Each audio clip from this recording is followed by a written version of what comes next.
Hello mga kumarites, this is Mami Loy with another mini vlog. For today's ganap mga kumarites, syempre late upload na naman si kumarites nyo. Hindi ko na nga alam kung kailan nga ba to, pero nung nakaraang araw pa nga to. Ayun, tanda ko na, December 27 nga pala tong video na to. At napagdesisyonan ko nga na mamalengke na nga ngayong araw. Dahil sigurado sa mga susunod na araw ay marami na namang tao sa bayan. Gumayak na nga kami ng maaga niyan dahil nga sigurado pag tinanghali kami ay mamaya ay traffic na. Parang mga 6:30 na nga ito ng umaga at sigurado hindi pa nga ito traffic. Nag-ayos na nga muna ako at tiningnan ko nga muna baka may muka pa ako. Sarado pa nga itong Pure Gold at tingnan nyo naman, hawan pa nga dito sa daan. Wala pa nga kaming almusal niyan kaya naman nagbaon nga muna ako ng kape. At nagpadaan nga ako dito sa aking asawa para makapag-withdraw dahil nga wala tayong cash. Inilaan ko talaga to mga kumarites para sa pambagong taon namin. Hindi naman natin kailangan gumastos ng gumastos dahil nga hindi araw-araw Pasko. Dahil lagi nyo nga iisipin na paano yung kinabukasan. Oo, nabili nga natin yung luho natin pero isipin pa rin natin kung may kakainin tayo kinabukasan. Hindi naman masamang gumastos lalo na kapag may extra. Pero kung sagad-sagad nga lang din naman ang budget ay matuto nga tayo magtipid. Syempre ako iniisip ko na wala muna tayong trabaho ngayon at January pa nga tayo makakapagtrabaho. Syempre iisipin pa rin natin yung ating iba-budget pagka nga tayo ay pumasok na. Syempre hindi pa naman tayo agad-agad makakasahod no. Kaya naman ang ginawa ko nga ay bumili na nga ako ng mga pang-ulam namin. Para pagbalik nga next year ay may ulam pa kami. Bumili nga lang pala ako nitong tapa dahil kasama na nga din dyan yung iba-barbecue natin sa bagong taon. Masarap talaga ang timpla dito ng tapa kay Namilet.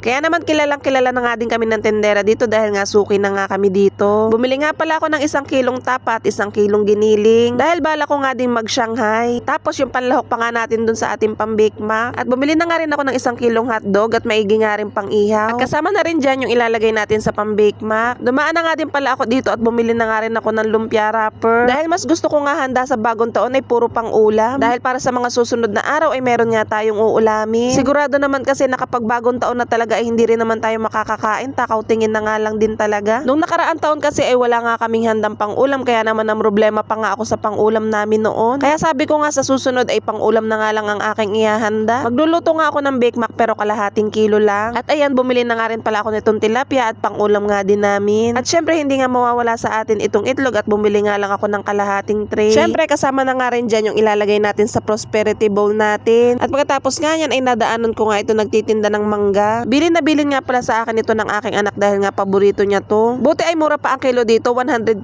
lang. Sigurado pag malapit na magbagong taon ay mahal na nga ito. Tumigil nga muna ako sa tabi at tiningnan ko nga kung okay na ba yung mga nasa listahan ko. Hindi na nga pala ako nagsusulat sa papel at dito na nga lang sa cellphone ko ako naglilista. Pag nabili ko na nga ay nilalagyan ko na nga ng check. Sobrang bilis ko nga lang din palang mamalengke at hindi na nga ako nag-iikot-ikot pa. Kung ano nga lang din talaga yung nasa listahan ko ay yun nga lang yung binibili ko. Hindi pa nga kami nag-aalmusal ng aking asawa kaya naman dumaan muna kami dito sa paresan. Nahahawa na nga ako dito sa aking asawa dahil nga lagi niya akong kasama sa pagpapares. Dahil paborito nga niya to ay nagiging paborito ko na nga rin. So far naman sa lahat ng paresan na natikman ko ay dito nga masarap. Mabilis nga din palang maubos yung pares dito pagdating nga ng tanghali ay wala na nga yung mga nagtitinda. Masarap din kasing kumain dito dahil nga mahangin. At syempre naubos na nga yung pera na dala ko kanina dahil ipinamili na nga natin kaya naman itong asawa ko na nga nagbayad. Dito nga ay may malaking puno at talaga namang napaka-presko ng hangin. At dahil kompleto na nga yung mga pinamili natin ay hindi na nga tayo mamimili sa susunod. Dahil panigurado napakasikip na nga din at napaka-traffic pa. At ngayon ko nga lang din pala naalala na wala nga pala akong nabiling barbecue stick. Ay inako, paano nga pala tayo magbabarbecue? Wala nga pala tayong stick. Pero meron naman malapit na mga tindahan dito kaya naman siguro titingin na nga lang ako sa malapit. Kesa naman pupunta ulit ako ng bayan at yun lang ang dadayuhin ko. Pero kung wala namang mabili ay wag na nga tayo magbarbecue, char. Pero masarap talaga ang barbecue lalo na kapag papapakin laang. Yung tapa pa naman kay Namilet ay napakalasa na nga at hindi na nga natin kailangan timplahan yon. At ayan, napakasarap naman magkape at napakalamig ng hangin. At nung natapos na nga kami kumain mag-asawa ay umuwi na nga rin kami. Maigi na nga lang din talaga at maaga nga kaming umuwi at hindi na nga kami inabot ng traffic. At kita nyo naman itong kalsada nga ay medyo hawan pa. Pero pag inabot ka na nga ng alas 8, alas 9 ay napaka-traffic na nga dito. Pagka-uwi nga sa bahay ay inayos ko na nga itong aking mga pinamili. Nung gabi pa nga lang ay nag-defrost na nga ako ng rep para nga malinis ko ngayong araw. Dahil alam nyo na kailangan na talaga natin maglinis ng rep para nga pag bagong taon yung mga pagkain ay maisalansan natin ng ayos. Overnight talaga ako mag-defrost mga kumartes dahil napakakapal ng yelo nitong rep namin. Ayan nga ay pamana pa sa akin ng aking biyanan. Pero hanggang ngayon nga ay ayos na ayos pa rin magyelo. At dahil overnight ko nga ito dinefrost ay tunaw na nga yung yelo. Pero yung iba nga nakakapit ay kinutsara ko na nga lang at madali na nga lang din talaga natanggal. At nung natanggal ko na nga yung yelo sa taas ay inayos ko na nga itong mga tira-tira naming ulam. Meron pa nga dito mga pambaon ng aking anak. Yung iba nga ay hindi pa nga din nabubuksan. Naman yan masisira dahil nga nakarep naman. At napakadami ko nga ice cream cream na walang laman at doon ko nga pinaglalagay itong mga ulam namin. O diba, gawain natin mga nanay yan para makatipid tayo sa lagayan. Mas maganda talagang lagyan yung mga ice cream na walang laman. Meron pa nga akong isang ice cream na walang laman at doon ko nga ilalagay yung ating buko salad. Hindi naman kasi ako magdadami ng buko salad mga kumarites, 1 kilo nga lang yung aking gagawin. At nung nakagawa nga ako ay isang buong ice cream nga lang talaga. Dahil panigurado ako nga lang din talaga ang kakain noon. Ang ginawa ko naman sa aking anak ay gumawa nga lang ako ng graham at yun nga ang paborito niya. Yung isang buong lagayan nga ay kaya nga noong ubusin. Kaya naman hindi na nga ako nakikihati sa kanya at pinapaubaya ko na nga laang. Kita nyo naman at dito na nga ako naglagay sa rep ng aking kapatid dahil nga puno na nga dun sa loob. Buti na nga lang talaga at marami nga kaming rep dito sa labas. Kaya naman pag hindi na nga kasya doon sa rep ko ay dito na nga lang ako nakikilagay. Mas malaki kasi yung rep dito sa labas at kasyang-kasya pa nga ang isang buong baboy, char. At nung okay na nga itong taas, ito naman mga gilid-gilid nga ang aking pinunasan. At nung napunasan ko na nga, inilagay ko na nga itong mga itlog na nabili ko. At kahit meron pa nga akong itlog sa rep ay bumibili pa rin ako. Para yung kalahati ay nagiging isang buong tray din dahil nga nakukumpleto ko nga siya ng 30 pieces. Dahil kahit nga meron pa kaming itlog ay bumibili pa rin ako. At yung mga gamot nga na walang laman ay pinagtatapon ko na nga dahil nga pampasikip lang dito sa rep. Marami pa nga ding wine dito sa rep at hindi ko na nga lang din talaga nalilingi lang inumin. Pero dahil alak naman yan ay hindi naman yan na-expire. At yung mga tuyo nga dito ay pinagsasalansan ko na nga rin. Hanggang ngayon nga ay may tuyo pa rin kami galing nga sa kabila. Buti na nga lang din talaga at hindi nga rin na-expire ang tuyo. At dahil dalawa nga lang kami dito sa bahay at yung anak ko nga ay nasa kabila pa ay nagtuyo nga kami nung isang araw. Tapos nagprito nga lang kami ng tig-isang itlog at yun solve na nga ang hapunan namin. At dito nga sa ilalim ay isinalansan ko na nga itong juice na nabili ko. At yung unang layer nga ay binakante ko at ilalagay ko nga itong nabili kong cake. Sa Foodpanda na nga lang ako umorder dahil nga ubusan nga ng cake ngayon. Ito nga yung nagustuhan kong cake kaya naman ito yung in-order ko. Huwag kayong ngayong araw nga ay December 29 na kaya ngayon ko lang yan in-order. At yun lang naman po. Bye!